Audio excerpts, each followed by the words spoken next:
अपने गुरु के चरणों में नतमस्तक होइए। तो आप क्या मांगते हो महाराज? बेटा नहीं, बेटा दे दो। बेटा तो है लेकिन नालायक है, शराबी कबाबी है। अरे इसको ठीक कर दो महाराज, इसकी बुद्धि ठीक करो। ये पढ़ता नहीं है, ये पढ़ाई नहीं करता है, ये मुझको बड़ा मारता है, छोटा सा है लेकिन बड़ा शरारती है।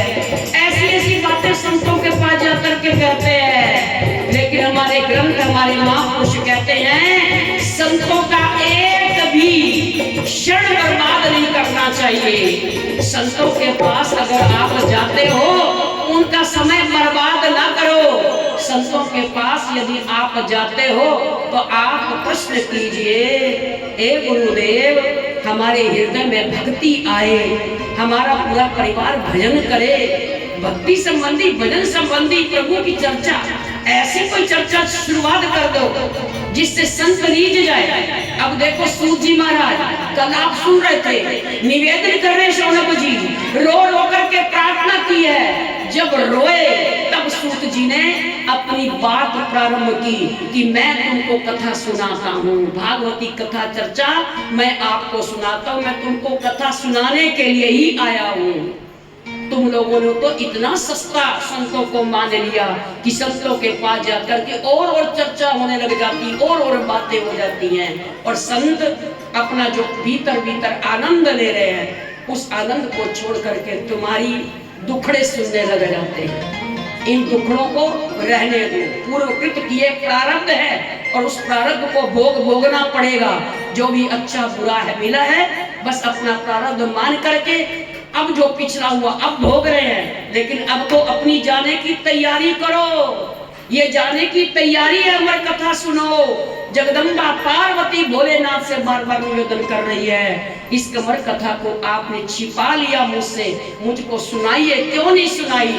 और शंकर जी कह रहे हैं तुम सुनने की अधिकारी नहीं थी, इसलिए मैंने तुमको सुनाई नहीं। अब तुम बार बार निवेदन कर रही हो, अब तुम कथा के सुनने की अधिकारी हो, अब मैं तुमको जरूर सुनाऊंगा। लेकिन ये अमर कथा बस हम दोनों के बीच में होनी चाहिए, कोई और तीसरा ना सुन ले, अमर हो जाएगा वो भी।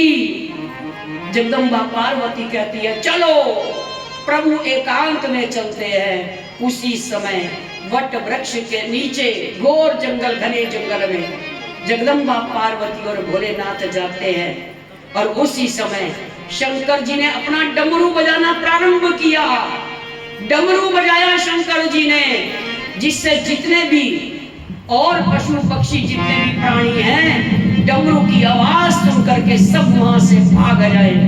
बड़ी तेजी से शंकर जी का डमरू बजा और वृक्ष के जितने भी चिड़िया पक्षी आदि सब उड़ करके सब उस स्थान को छोड़ करके चले गए और बैठे हैं वट वृक्ष के नीचे टीले पर। आसन बना करके पार्वती ने विराजमान किया शंकर जी को। तब शंकर जी ने जगदम्बा पार्वती से कहा कि देवी, इस कथा को सुनाने का मेरा भी एक नियम है। क्या नियम है? कि मैं आंखें बंद करके प्रभु की चर्चा को सुनाऊंगा। तो फिर अब मुझको पता कैसे चले कि कथा सुनी जा रही है? तुम कथा सुन रही हो या नहीं सुन रही हो, मुझको कैसा पता चलेगा? क्योंकि मैं तो अपने नेत्र बंद करके समाधि में बैठ जाऊंगा और कथा को प्रारंभ करूंगा। तब जगदम्बा पार्वती ने कहा कि प्रभु कोई बात नहीं, मैं हुंकारा भरूंगी। अब कथा प्रारंभ हो गई और प्रारंभ करी। शंकर जी ने तो नेत्र बंद कर लिए। पार्वती जी कथा सुनते सुनते बीच बीच में कह रही है हुंकारा भर रही है। पार्वती को भी बड़ा आनंद आ रहा है कथा को सुन करके, क्योंकि सुनाने वाले भी अनुरागी हैं और सुनने वाले भी अनुरागी हैं। अनुराग के आसन पर बैठे हैं, प्रेम के आसन पर बैठे हैं। क्यों ना आनंद आएगा सुनने वाले को और सुनाने वाले को। आज आनंद मगन है दोनों, आंखें बंद हैं, हुंकारी भरे जा रही है पार्वती जगदम्बा। लेकिन शंकर जी ने ये ध्यान नहीं दिया कि जिस वट वृक्ष के नीचे बैठे हैं उस वृक्ष के ऊपर एक घोंसला पक्षी का है, तोता मैना का, जब डमरू बजा था तोता मैना तो उड़ करके चले गए, लेकिन घोंसले में जो मैना ने प्रसव दिया था अंडे का, शुक का अंडा, वो अंडा वहीं पड़ा रह गया। अब अंडा कैसे उड़े? और उस अंडे से अंदर से प्रवेश हुआ तो वो कौन थे? वो शुक थे। अब वो बच्चा जिसने अभी जन्म लिया है, अभी तो वो उड़ नहीं पाएगा, तो वो जो शुक था, शुक का बच्चा था, शुक था, उस शुक ने ये कथा सुनी। तो तोते का स्वभाव होता है, आप लोग घर में कई लोग तोता पालते हैं, जैसे उसका बोलना सिखाओगे तोता वैसे ही बोलने लग जाता है। राम सिखाओ, जो भी सिखाओ शब्द, तोता बोलना सीख जाता है। अब तोते ने सीख लिया क्या? क्यों? क्योंकि जगदम्बा पार्वती भी हुंकारे भर रही है। 10वां स्कंद कथा चल रही है और उसमें भी महाराज का जब प्रसंग चला तो जगदम्बा पार्वती उस महाराज में प्रवेश कर गई। कथा को सुनने में इतनी मगन हो गई। कई लोग, संत लोग, कईयों के मुख से सुना कि कथा सुनती सुनती, अमर कथा को सुनती सुनती पार्वती को नींद आ गई थी। नहीं नहीं, नींद आ गई कहना दोष है, उनको नींद नहीं आई, उनकी तो समाधि ही लग गई। लेकिन अब हुंकारा कौन भरे?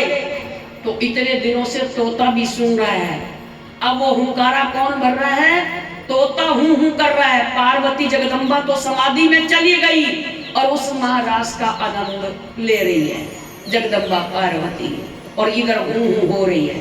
और इधर शंकर जी ने 12 स्कंद कथा पूर्ण कर दी।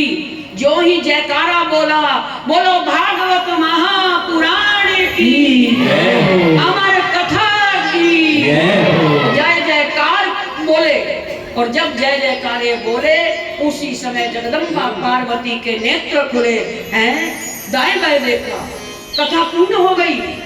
बोले बाबा से कहा, बोले नाथ, फिर वो महाराज का 10वां स्कंद लीलाएं, उसके बाद क्या हुआ? शंकर जी बोले उसके बाद क्या हुआ? 10वां स्कंद भी पूर्ण कर दिया, 11वां और 12वां स्कंद भी मैंने सुना दिया, तुम कहां चलेगी, क्या हो गया? तब जगदम्बा पार्वती बोलती है कि प्यारे, मैं तो उस महाराज में प्रवेश कर गई, मुझको अपनी कोई बार की सुध बुध नहीं रही। तो फिर हुंकारा कौन भर रहा था? अरे पता नहीं। अब तो क्रोध आ गया भोलेनाथ को कि अनाधिकारी ने ये मेरी राम कथा चोरी कर ली है। क्यों की चोरी? अब देखो, यहाँ पर मैं कल थोड़ा सा इशारा किया था, सुखदेव जी आगे आगे हैं, सुख जी, अब शंकर जी का त्रिशूल और शंकर जी पीछे पीछे। वो तोता को सुख वो उड़ता जा रहा है और वो तोता मरता नहीं। तोते को ये त्रिशूल भी नहीं पकड़ पा रहा, शंकर जी भी इस तोते को, सुख को पकड़ नहीं पा रहे हैं। क्यों? बता चुकी हूँ, ये जो सुख है ये भी कोई साधारण नहीं, ये तो उस निकुंज का, गोलोक धाम का तोता इस धराधाम पर आया है। राधा रानी की कृपा से वो सुख आया है, तो वो सुख जो है वो साधारण नहीं है। लेकिन भोलेनाथ क्रोध आ गया कि अनाधिकारी ने मेरी कथा को चोरी क्यों की है, क्यों चोरी की है? तो अनाधिकारी क्यों हो गई है सुखदेव जी? वैसे तो यहाँ पर लीला है, लेकिन एक नियम बताया श्रोताओं के लिए, यदि तुमने बड़ों से, गुरुजनों से कुछ ज्ञान प्राप्त करना है तो फिर संतों के सामने, गुरुओं के आगे, वक्ता के आगे सामने बैठो, ना दाएं बैठो, ना बाएं बैठो, ना सिर पर बैठो। देखो, वट वृक्ष पर नीचे बैठ करके शंकर जी कथा सुना रहे हैं और ये शुक महाराज कहाँ हैं?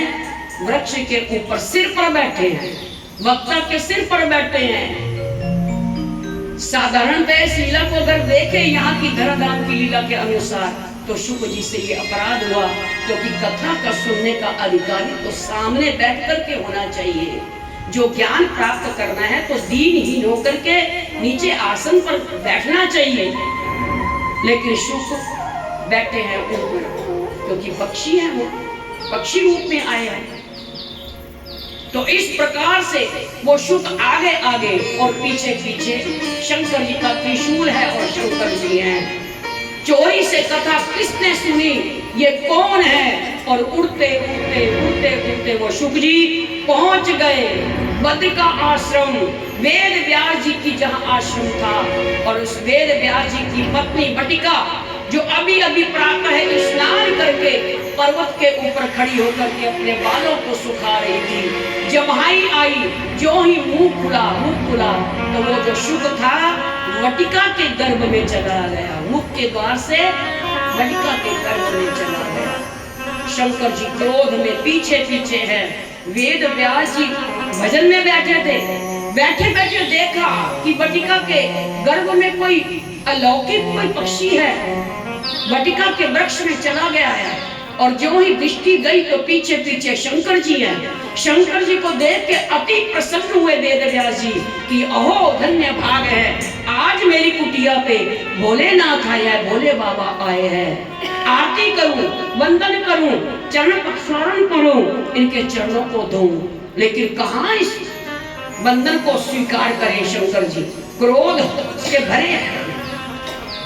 तुम्हारी कुटिया में एक चोर घुस गया, वो मेरा चोर है। वेद व्यास जी ने कहा कि कौन चोर है? क्या चोर है? उसने चोरी सी कथा को सुन लिया है, अमर कथा को सुन लिया, चोरी से सुन लिया, मैं मारूंगा उसको।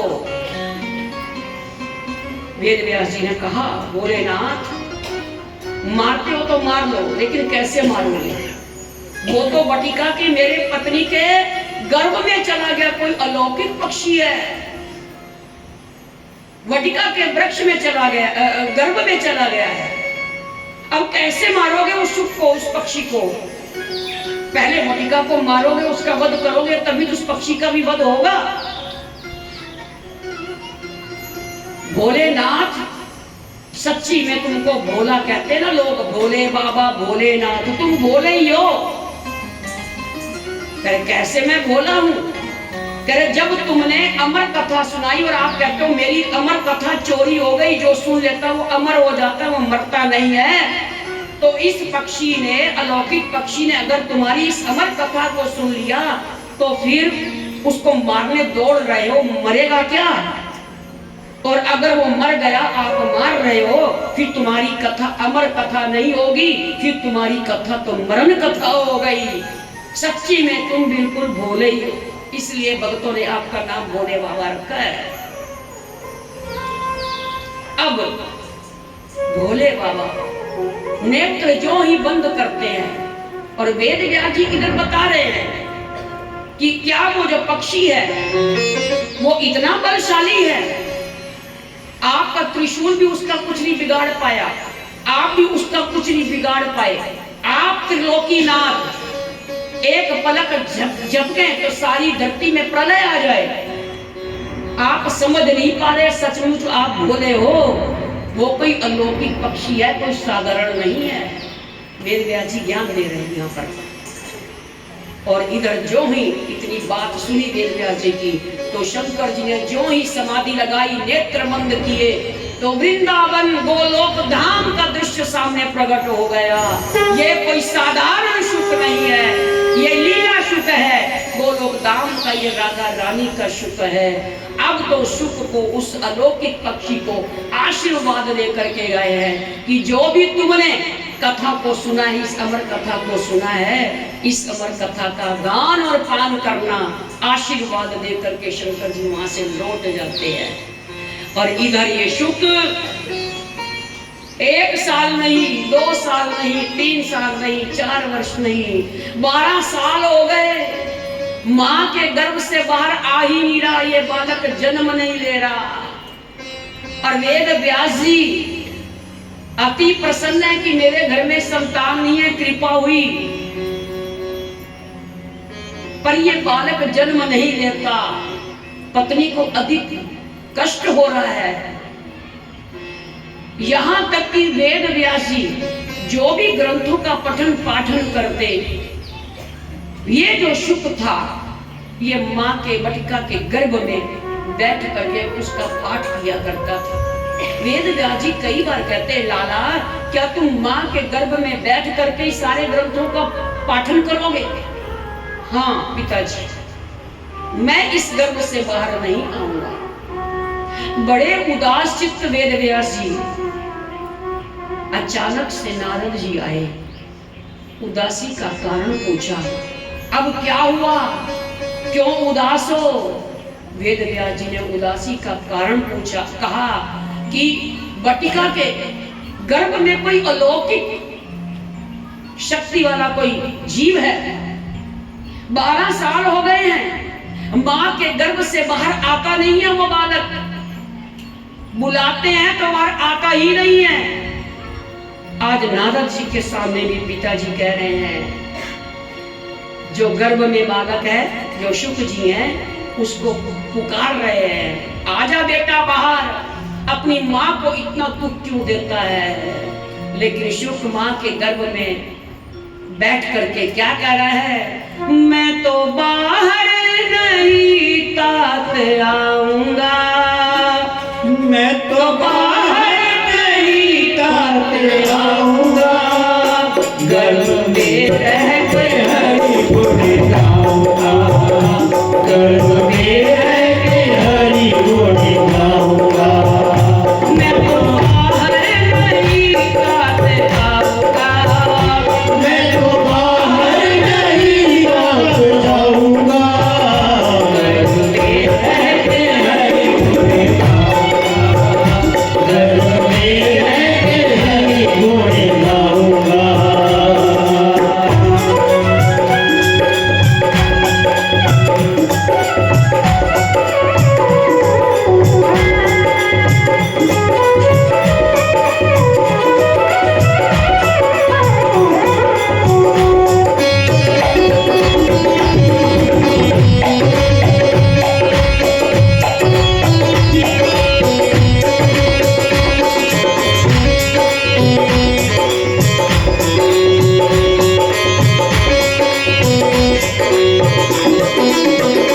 चाहे दुख में रहूं, चाहे सुख में रहूं, चाहे दुख में रहूं, चाहे सुख में रहूं, चाहे दुख में रहूं, चाहे सुख में रहूं, चाहे दुख में रहूं, चाहे सुख में रहूं, चाहे नरकों की सब यातनाएं सहूं, चाहे नरकों की सब यातनाएं सहूं, चाहे नरकों की सब यातनाएं सहूं, चाहे नरकों की सब यातनाएं सहूं। मैं तो यहीं रह के हरि गुण गाऊंगा, मैं तो यहीं रह के हरि गुण गाऊंगा, रह के हरि गुण गाऊंगा, गर्भ में रह के हरि गुण गाऊंगा। मैं तो बाहर नहीं तात आऊंगा, मैं तो बाहर नहीं तात आऊंगा, ये रह के हरि गर्भ में रह के हरि गुण गाऊंगा।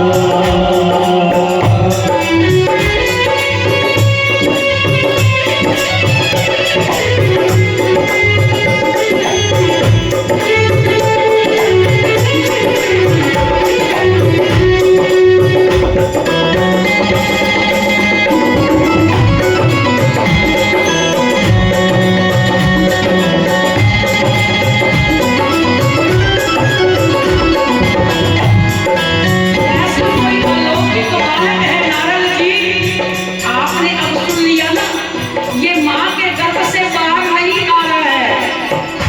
बहुत समझाया वेद व्यास जी ने, दादा इस गर्भ के नर्क में कितना तू दुख पा रहा है।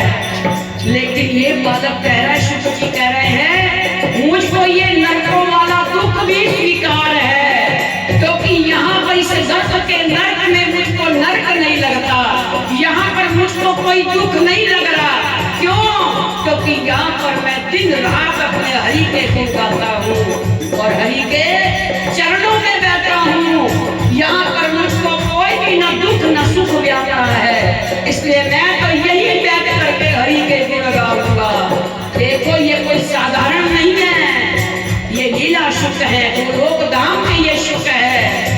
और हरि चर्चा सुनते सुनाते कहा जिस गर्भ के नर्क का इतना वर्णन आता है कि जब बालक माँ के गर्भ में होता है, एक तरफ मूत्र की थैली होती है, एक तरफ मल की थैली होती है, और बीच में वो बालक उल्टा लटका होता है। सिर नीचे होता है बालक का और बच्चे का सिर ऊपर होता है। और कितना दुख वो पाती है वो जीव आत्मा, वो बालक कितना दुख पाता है। इस गर्भ के नरक से जीव आत्मा पुकार करती है प्रभु से कि हे प्रभु मुझे इस गर्भ के नरक से निकालो। लेकिन ये सुख क्या कह रहा है कि मेरे को चाहे कितने भी दुख और सुख मिल जाएं, चाहे नरकों की तमाम मेरे को यातनाएं मिल जाएं, लेकिन मैं यही रह करके हरि के गुण गाऊंगा, हरि को रिझाऊंगा मैं। ऐसी महिमा है इस शुक जी की। सुन रहे हैं नारद जी भी, और वर्णन आता है शुकदेव जी नरकों का वर्णन भी करते हैं इस गर्भ के, कि गर्भ में कितना जीव आत्मा दुख पाती है। सारा वर्णन बड़ा ही विस्तार से इस भागवत जी में आता है। शुकदेव जी सुनाते हैं परीक्षित जी को, आगे आएगा इसका वर्णन कि बच्चा कैसे बनता है। पहले बेर का आकार होता है, फिर अंडे का आकार होता है, धीरे धीरे फिर मांस का पिंड बनता है,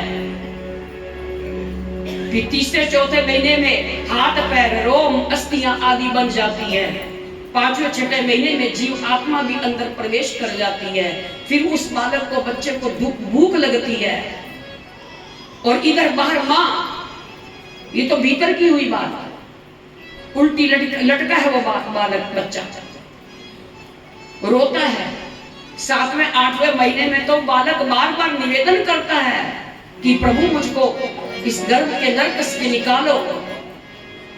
और भगवान भी अपनी ज्ञान शक्ति अंदर भेज देते हैं भीतर, और सारा ज्ञान देते हैं उस बालक को 7वें 8वें महीने में कि इससे पूर्व कृत तूने क्या किया था, कैसे कैसे तेरे कर्म रहे थे, उन सब कर्मों का लेखा जोखा सब देती है वो ज्ञान शक्ति, वो ज्ञान मंत्री आता है भगवान की तरफ से।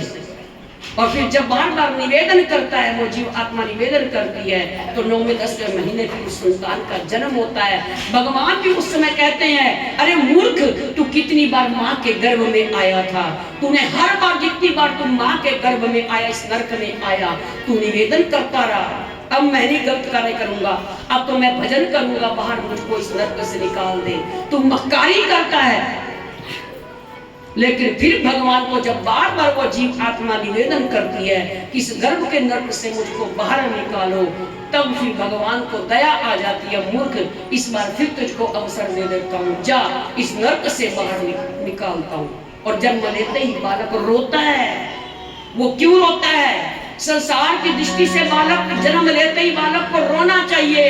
डॉक्टर कहते हैं, विज्ञान कहता है, अगर जन्म लेते ही बच्चा रोता नहीं तो बच्चा अस्वस्थ है। लेकिन भक्ति की दृष्टि से, संतों महापुरुषों की दृष्टि से क्या होता है, बालक क्यों रोता है? तो कहते हैं बालक इसलिए रोता है जो भीतर उसको भगवान के दर्शन हो रहे थे, संतों महापुरुषों के दर्शन हो रहे थे, लेकिन हर किसी को नहीं होते।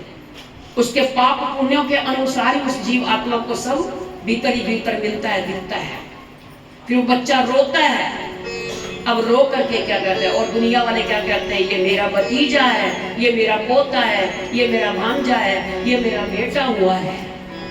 ये तो संसार के रिश्ते हैं। और इधर इतना दुख है गर्भ का, नरक का, तो वेद व्यास जी बड़े दुखी हैं। वटिका पत्नी जो शुक जी की माता जी हैं, ये भी दुखी हो रही है। नारद जी से निवेदन किया है, सुन लिया ना आपने। तब नारद जी ने कहा, रे बालक, अब तुम माँ के गर्भ से बाहर आ, क्यों नहीं जन्म लेता? भीतर से आवाज आई, माया घेरेगी, नहीं आऊंगा। नारद जी कहने लगे, अरे बेटा, तेरी माया कुछ भी तेरा बिगाड़ नहीं सकती। अब भीतर बैठे गर्भ के वो लाला ने कहा, ऋषिवर, एक बार आप भी इस मोह में पड़ गए थे। विनोद किया, मजाक किया, आपकी भाषा में व्यंग किया नारद जी को। एक बार आप भी इस माया के चक्कर में फंस गए थे। मैं नहीं आऊंगा जब तक द्वारकाधीश वो ठाकुर जी कन्हैया मुझको जब तक नहीं कहेंगे तब तक मैं इस गर्भ से बाहर नहीं आऊंगा। अब उसी समय नारद जी ने और वेद व्यास जी ने ठाकुर जी को पुकारा और फिर प्रीतम श्याम सुंदर सामने प्रकट हो गए, दर्शन दिए, वेद व्यास जी के सामने खड़े हो गए और जोर से बोले, अरे बेटा तेरी माया तेरा कुछ नहीं बिगाड़ सकती, तू माँ के गर्भ से बाहर आ। और जो ही भगवान ने पुकारा उसी समय वो बालक बाहर आ जाता है। धन धन भाग्य हमारे आज सुखदेव पधारे, धन धन भाग्य हमारे आज सुखदेव पधारे, धन धन भाग्य हमारे आज सुखदेव पधारे, धन धन भाग्य हमारे आज सुखदेव पधारे, धन धन भाग्य हमारे आज सुखदेव पधारे, धन धन भाग्य हमारे आज सुखदेव पधारे। के मालिक लालित सुख श्री, के मालिक लालित सुख श्री, के मालिक लालित सुख श्री, के मालिक लालित सुख श्री, आज्ञा पधारे आज सुखदेव पधारे, श्री भाग्य हमारे आज सुखदेव पधारे, भाग्य हमारे आज सुखदेव पधारे, धन धन भाग्य हमारे आज सुखदेव पधारे। भवन में करे कीर्तन, उज भवन में करे कीर्तन, भवन में करे कीर्तन, उज भवन में करे कीर्तन, आज्ञा पधारे भाग्य हमारे, आज्ञा पधारे भगत भाग्य हमारे,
ठाकुर जी तो कह करके अंतर ध्यान हो जाते हैं। नारद जी और वेद व्यास जी देखते ही देखते जब भगवान ने वरदान ही दे दिया कि तुम्हारी माया कुछ बिगाड़ेगी नहीं, बस ये बधाई तो क्षण भर की हुई और सुखदेव जी ने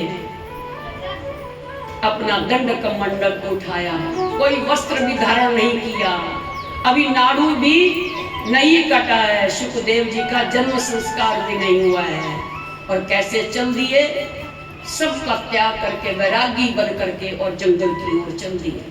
वेद व्यास जी पीछे पीछे, बेटा रुको, बेटा रुको, बेटा रुको, लेकिन सुखदेव जी पीछे मुड़ करके भी नहीं देख रहे हैं। कौन किसी का, कौन बेटा, कौन? हम तो ऐसे मोह में फंसे, माया में ऐसे फंसे हैं। अभी सुना ना, नरकों का वर्णन बहुत विस्तार है, अगर इन नरकों का वर्णन सुनो तो बड़ा दुख पाओगे। जब बच्चा माँ के गर्भ में होता है और माँ जो बाहर से खिलाती खाती है ना, जिस वस्तु को भी, खट्टी मीठी कड़वी, वो सारे बालक को चुभती है, भीतर कीड़े काटते हैं उस बालक को, घोर दुख पाता है वो बच्चा भीतर गर्भ का। और माँ गोलगप्पे टिक्की खा रही है, मन करता है, और बड़े बुजुर्ग भी जिस चीज का मन होता है माँ को खिलाओ। मिर्च वाली चीज खाओगे, गर्म चीजें खाओगे तो बालक के ऊपर कुप्रभाव पड़ता है, कीड़े काटने लग जाते हैं, उस समय करंट की तरह सिकुड़ने लग जाता है बच्चा। ऐसी बुरी हालत होती है। और जब प्रसव होता है, जन्म लेता है बालक, तो जितना दुख माँ को होता है तो कई अधिक, कहते 1000 जैसे बिच्छू काटते हैं, उससे भी अधिक दुख किसको होता है? उस बच्चे को होता है, जन्म लेने वाले बच्चे को भी दुख पाता है, वो भी दुख पाता है। कितना दुख पाता है, तब कहीं जाकर के ये शरीर मानव बनता है, मानव शरीर मिलता है। इतने दुखों के बाद हमको ये शरीर मिला, उसके बाद भी हम लापरवाही किए जा रहे हैं। सुनते हैं, ज्ञान लेते हैं, पढ़ते भी हैं, समय के अनुसार, मति के अनुसार पूरी कोशिश की जा रही है आप लोगों को समझा सकूं कि ये कथाएं, ये ग्रंथ हमको क्या समझा रहे हैं, कैसे इस जीवन को जीना है। ये कथा हमको क्या सिखाती, क्या समझाती है, कैसे हमको इस माया से उस पार जाना है, कैसे हमारा प्रेम उस भगवान से, कृष्ण प्रेम हमारी हृदय में जगे। संत महापुरुष कहते हैं भजन करो, भजन करो। एक देखो, ये शुक जी जन्म लेते ही वैरागी बन गए, मेरी माया कुछ नहीं बिगाड़ सकती, जंगल में चले गए, ना जाने कहां गए। और हम अपने बच्चों को तो पालन पोषण कर लिया, फिर उसके बाद कह देते हैं अब तो भजन कर लो, चलो वृंदावन, माला पकड़ लो हाथ में। नहीं महाराज, अभी नहीं, बच्चे छोटे हैं, बच्चों की कम से कम शादियां तो कर ले। अच्छा कोई बात नहीं, छोटे से बड़े भी हो जाएंगे, बड़े हो गए, अब शादी करनी है, बहू आ जाए बस, फिर तो गंगा जी जाएंगे या वृंदावन जाएंगे, हाथ में माला होंगे, राधे राधे करेंगे। अब तो बस यही करना है, बस बहू आ जाए घर में। महाराज कोई ऐसी बताओ लड़की, बेटे की शादी हो जाए, यही तो कहते हैं हम लोग। बालापन बीत गया, जवानी भी बीत गई, सारे कार्य होते जा रहे संसार के, बहू आ गई, अब तो कर ले भजन। महाराज अब बच्चा होने वाला है, हो जाए ना पोता पोती, बस उसके बाद तो बस छुट्टी पानी है, राधे राधे करेंगे, गंगा जी जाएंगे, हरिद्वार या वृंदावन जाएंगे। चलो जी, वो भी समय आ जाएगा, समय आने पर पोते भी हो गए, पोती भी हो गई, सब हो गया। अब चलो कर, अभी नहीं कर, क्यों कर, बहू नौकरी करती है, बेटा भी नौकरी करता है, अब ये पोते पोतियां हम खिलाते हैं, इनको कौन पाले, इनको स्कूल भेजना है। बहू ड्यूटी जाने से पहले, जाते समय ऑर्डर कर जाती है अपने माता पिता से, सास ससुर से, पापा जी मुन्ने को स्कूल छोड़ाओ। स्कूल छोड़ के आ गए पिताजी, पापा जी ये डोलू है, दूध ले आओ। अब पिताजी दूध लेने के लिए गए, दूध लेके आए, फिर बहू बोली पिताजी मैं ड्यूटी पे जा रही हूँ, अब सब्जी भी नहीं बना पाऊंगी, अपने आप मम्मी बना लेंगी, ये लो कंडिया, सब्जी मंडी जाओ, सब्जी ला करके दे देना मम्मी जी को। माता पिता कहते हैं महाराज हम जा नहीं पाते, हमारे बच्चे हमको वृंदावन जाने से रोकते, जाने नहीं देते। क्यों जाने देंगे? फ्री के नौकर नौकरानी जो मिले हुए हैं और वो भी इतने ईमानदार। मतलब हमने अपने बच्चे पाले, अब हमको तीसरी पीढ़ी की भी चिंता हो गई है। ये जीव की हालत है, हम सब की यही हालत है इस माया में, दुनिया में रह करके। कथा में क्यों नहीं आ रहे? वृंदावन आश्रम में कथा हो रही है, कथा पे आ जाओ। नहीं आएंगे, कई सौ काम दिख जाएंगे कथा में। अरे वेस्ट टाइम करना, अरे ये वेस्ट नहीं है, हम समय को इन्वेस्ट कर रहे हैं। हम इन्वेस्ट कर रहे हैं इस समय को, वेस्ट नहीं है हमारा ये समय। हम यहाँ पर आप लोग सब बैठे हो, ये समय वेस्ट नहीं हो रहा, ये हमारा लिखा जा रहा है, हमारे खाते में लिखा जा रहा है। कथा सुनने के लिए बैठे हैं, दत्चित सारे घर के जंत्रों को छोड़ करके यहाँ बैठे हैं, 3 घंटे के लिए यहाँ बैठे हैं। ये समय वेस्ट नहीं होता, इन्वेस्ट होता है। जैसे कोई बता दे, लड़की हुई, कन्या हुई हमारे घर में, कोई योजना सरकार की आई, 5 लाख जमा कर दो, 20 साल के बाद 25 लाख मिल जाएगा फ्री में, 25 लाख में लड़की की शादी कर देंगे। चूकेंगे नहीं उस समय को, इस अवसर से चूकेंगे नहीं। जैसे कैसे भी 5 लाख लड़की की उस कन्या के नाम के जमा कर देंगे। विवाह तक 20-22 साल के बाद तो 25 लाख मिल जाएगा, फ्री में शादी हो जाएगी, कुछ भी खर्चा नहीं करना पड़ेगा। संसार की दृष्टि में कार्य करने के लिए हम कितने होशियार हैं, लेकिन अपनी आत्मा का कल्याण, अपनी आत्मा का सुधार हमको कैसे करना है, इसमें हम होशियारी नहीं दिखाते। यहाँ पर तो बढ़ के बिल्कुल गरीब बन जाते हैं। महाराज सेवा दे दो, कथा की सेवा कलेक्शन करने के लिए यहाँ गई मंडली वाली, बस 2-4 जगह ही गई। जब आगे से कोई रिस्पॉन्स ही नहीं मिला, आकर के बैठ गए। क्यों? क्योंकि सब अपनी अपने झंझटों की लिस्ट बना देते हैं। बड़ी बीमारी में पैसा लग गया, शादी की थी, शादी में पैसा लग गया, लड़की बीमार हो गई, उस पर पैसा लग गया, अब तो बड़ा हाथ तंग है, उस पर पैसा लग गया। अरे दुनिया के सारे काम हो जाते हैं, वहां पर सारा उधार करके भी कर लोगे, डॉक्टरों को दे आओगे, वकीलों को दे आओगे, मुकदमों को दे आओगे, कुछ और भी आवश्यकता पड़ जाए, सारे काम हो जाएंगे। लेकिन जब सत्कर्म, शुभ कर्म करना हो, पुण्य कर्म करना हो, उस समय हम कितने चिंतित हो जाते हैं, सोचने लग जाते हैं। ऐसा नहीं जीवन होना चाहिए। अपना कल्याण करना है, संसार के ये समस्त कर्तव्यों को करने के लिए मना नहीं है। इन सब को करते हुए आगे बढ़ो, क्योंकि किनारे पर खड़े हैं। अगर इस किनारे से अब अपने आप को बचा लिया, नीचे हो जाएंगे, फिर पतित हो जाएंगे, फिर आत्मा को नाना प्रकार के शिरों में भटकना पड़ जाएगा। इसलिए कहीं भी कोई अवसर मिले, संत सेवा कीजिए, गरीबों की सेवा कीजिए, अनाथों की सेवा कीजिए, कोई मना नहीं है। इन सेवाओं को करो, पुण्यों को करो, इन साधनों को करो, ऐसे बड़े बड़े विशाल कार्यक्रम करो। इस कथा को सुन करके, इस कथा में इतने लोगों में अगर एक भी व्यक्ति भगवान के चरणों में लग गया, भगवान की भक्ति में लग गया, तो आपकी ये कराई गई कथा, सब जो मिलजुल करके आप ये कथा कर रहे हो, इस कथा का फल तुमको मिल जाएगा, सहज में मिल जाएगा। सहज में तुम्हारा भजन होने लग जाएगा और अधिक भजन होने लग जाएगा। फिर ऐसे सत्कार्य करने के लिए क्यों कंजूसी दिखाते हो? एक दूसरे से कानाफूसी करके सलाह करके देती हैं, तूने कितने दिए, मैं कितने दूं, फिर एक दूसरे को सिखाती हैं। नहीं, यहाँ पर चालाकी नहीं चलेगी। वो लाख आंखों से देख रहा है, भाव से कार्य करो। भाव का भूखा हूं मैं, भाव ही एक सार है, और भाव से जो मुझे बजे तो भव से बेड़ा पार। सूत जी महाराज शौनक ऋषियों को ये कथा सुना रहे हैं। शौनक जी ने सूत जी महाराज से हाथ जोड़ करके कहा कि गुरुदेव, आपने बड़ी ही रोचक कथा सुनाई।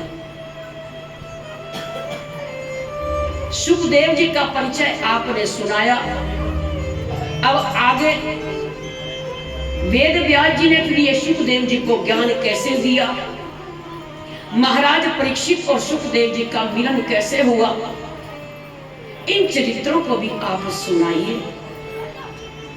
सूर्य जी महाराज कहते हैं समय बहुत कम है, इजाजत नहीं देता।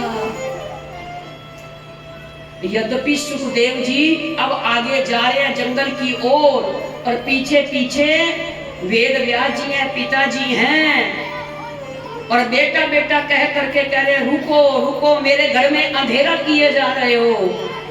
और शुक जी जिस वृक्ष को हाथ लगा देते हैं वो भी चेतन हो जाता है, और उसमें भी वो वृक्ष भी बोल पड़ते हैं वेद व्यास से कि पिताजी पीछे को लौट जाओ, नहीं मेरा बेटा जा रहा है, मेरे घर में अंधेरा हो गया है, अंधेरा करके जा रहा है। तो कहते हैं कि वृक्षों को, जिन वृक्षों को हाथ लगाया था, छुआ था, स्पर्श हुआ था सुखदेव जी का, उन वृक्षों से आवाज आने लगी आप वापस चले जाइए, थोड़े दिन के लिए आपके घर में अंधेरा है तो कोई बात नहीं, लेकिन कितने घरों का उजाला भी तो ये सुख जी करेंगे, इसलिए आप वापस जाइए। लेकिन पिताजी वापस नहीं गए, और जो ही कुछ दूरी पर आगे बढ़े तो एक सरोवर, और उस सरोवर में देवांगनाएं स्नान कर रही थी। शुक जी आगे आगे सुखदेव जी, और पीछे पीछे वेद व्यास जी हैं। लेकिन गजल की बात, सुखदेव जी जब आगे जा रहे हैं, नग्न स्थिति है, एक लंगोटी भी धारण नहीं किया शुक जी ने, बिल्कुल नंग धड़ंग है, 16 वर्ष की आयु हो चुकी है, अपनी आयु कर ली 16 वर्ष की, 12 वर्ष तो मां के गर्भ में ही थे, और जो ही जन्म लिया तो 16 वर्ष की आयु सुखदेव जी की हो गई। और ऐसी नौजवान का शरीर, और वो देवांगना सरोवर में देख रही हैं और स्नान किए जा रही हैं। पीछे पीछे वेद व्यास जी आए, और जो ही वेद व्यास जी को देखा तो देवांगनाओं को संकोच हुआ और अपने वस्त्र पहनने लग गई। वेद व्यास जी ने पूछा देवांगों से, क्यों भाई अप्सराओं देवियों, मेरा नौजवान पुत्र आगे आगे गया, उनके सामने तुमको संकोच नहीं हुआ, और मुझको ठीक से आंखों से दिख भी नहीं रहा, मैं पिता दादा के समान हूँ, और मेरे सामने तुमने संकोच कर लिया है। तब वो देवांगनाएं बोली वेद व्यास जी से कि पिताजी आप हंस हो। हंस पक्षी एक ऐसा है जिसको दूध और नीर उसको ज्ञान है। 1 किलो दूध और उसमें आधा किलो पानी डाल दो तो हंस क्या करेगा, क्या पिएगा? दूध को पी लेगा और क्षीर पिएगा और नीर छोड़ देगा। इतनी पहचान है हंस। ये हंस की सवारी किसकी है? सरस्वती माँ की, बुद्धि के देवी है, हंस वाहिनी है। पिताजी आप हंस हो और हमारा बेटा, कर तुम्हारा बेटा तो परमहंस है। हंस के बोली, कर परमहंस कैसे और मैं हंस कैसे? तो बता दी हंस की बात देवांगनाओं की ने कि पिताजी यहाँ पर तो पहचान है आपको, स्त्री कौन है पुरुष कौन है। जैसे हंस को दूध और पानी का ज्ञान रहता है, दूध पी लेता है और नीर को छोड़ देता है, ऐसे ही पिताजी आपको तो ज्ञान है स्त्री कौन है पुरुष कौन है, इसलिए हमने आपके सामने संकोच हुआ है। लेकिन तुम्हारे पुत्र, हाँ मेरा पुत्र कैसे है? कर आपका पुत्र तो हंस के बोली परमहंस है। परमहंस क्यों है, कैसे है? कहते हैं उसको तो ज्ञान ही नहीं है, स्त्री कौन है पुरुष कौन है, इस भेद का उसको पता ही नहीं है। इसलिए आपके पुत्र के आगे नौजवान पुत्र है, लेकिन हमको कोई संकोच नहीं हुआ। क्यों? क्योंकि उनको ज्ञान ही नहीं है कि स्त्री कौन है पुरुष कौन है। ऐसे सुखदेव जी हैं, परमहंसी गर्भ सन्यासी सुखदेव जी हैं। और ऐसे सुखदेव जी आगे चल करके वेद व्यास जी ने जो 17 पुराणों का जब निर्माण किया, रचना की है, फिर भी उदास चित्त बैठे हैं। उदासी का कारण नारद जी आए और नारद जी ने वेद व्यास से कहा कि आप अब उदास क्यों बैठे हैं? तब वेद व्यास जी ने कहा 17 पुराणों का निर्माण किया, 4 वेदों का विभाजन भी किया है, महाभारत आदि ग्रंथों का सब रचना की है, लेकिन अभी भी पूर्ण शांति मुझको नहीं मिल रही है। क्या कारण है? उदासी का कारण मेरा यही है, प्रसन्नता नहीं है, कोई खुशी नहीं है। 17 पुराणों की रचना कर ली है। तब नारद जी ने वेद व्यास से कहा कि वेद व्यास जी, आपने 17 पुराणों की रचना तो की है, लेकिन उनमें से किसी भी आपने किसी प्रेम ग्रंथ की रचना नहीं की है, जिसमें भगवान श्री कृष्ण की लीलाओं का, गान का, नाम का, संतों का आदि आदि ये जो ज्ञान है, जो प्रेम ग्रंथ है, जिनको पढ़ने से प्रेम प्रकट हो जाता है कृष्ण के प्रति, वो ग्रंथ आपने नहीं लिखा है। तो वो ग्रंथ कैसे लिखा जाएगा? तो बताया, यहाँ पर नारद जी ने अपना पूर्व इतिहास कि पूर्व जन्म में, इस कल्प से पूर्व पहले मैं एक दासी पुत्र था और मैं संतों का संग करता था। कैसे हुआ? दासी पुत्र ये नारद ऋषि अपने पूर्व का इतिहास वेद व्यास जी को बता रहे हैं कि वेद व्यास जी, पूर्व जन्म में मैं एक दासी का पुत्र था, मेरे पिताजी का देहांत हो गया, माता एक मात्र विधवा मेरी माता थी, उसका एकमात्र सहारा मैं ही था। मैं छोटा सा बालक था, मैं बिल्कुल भी चंचल नहीं था, मेरा स्वभाव बिल्कुल सरल था, और मेरी माता किसी ब्राह्मण के घर में कार्य करती थी अपने पेट भरने के लिए, और मेरी माँ वहीं रह गई। संतों ने भी वहां पर अपने घर में उसको रख लिया कि विधवा स्त्री है, छोटा सा बालक है, हमारे घर में ही रह करके सेवा करके अपना पालन पोषण कर लेगी। तो उस समय चतुर्मासा चल रहा था। उन ब्राह्मणों के घर में कुछ संतों की टोली आई और चतुर्मास तक उन संतों की टोली उस ब्राह्मण के घर में रही। मेरी माँ को तो पोषण करने के लिए कुछ लोभ था, लेकिन मुझको तो कोई लोभ नहीं था। मैं संतों का संग करता था, संत लोग मुझको कृष्ण की कथा को सुनाते थे, मुझको उस कथाओं को सुन करके बड़ा आनंद आता था। 10वें स्कंद की लीलाओं का गान और पान करता था, संतों के चरणों को दबाता, संतों के जूठन प्रसाद को मैं खिलाता।